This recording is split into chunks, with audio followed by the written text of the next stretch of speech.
what is this yellow stuff growing on my Japanese maple? And this is Peggy, and Miss Peggy, thank you for the picture. So what is that yellow stuff? Well, it's some kind of fungal disease on the tree. And you know, one thing that's interesting to me from the picture is that particular branch, even though it's fairly large, Yes, large. is kind of coming up and around and crossing over another branch.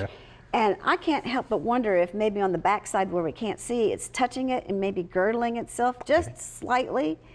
And maybe that's what's caused, you know, some of the problems with the disease entering that particular branch.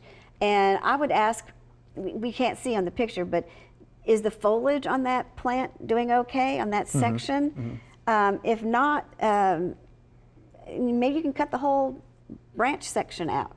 Right. It would get rid of the diseased part, and it still wouldn't make it look bad because the rest of the tree is multi-trunk and looks pretty good. Right, exactly. That's what I noticed in the picture too. Yeah, it's funny how our eyes go there, right? Yeah. We're looking at it, it looks like it's wrapping around. Yeah, so I would have removed that a long time ago. Yeah, I would have yeah, too. you know, this is definitely a time to remove it. Yeah.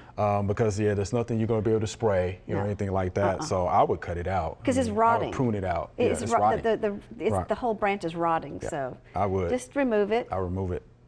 And examine the rest of the tree to make sure it's doing fine. Yeah. Give it some fertilizer this spring. Yep. That's what I would do.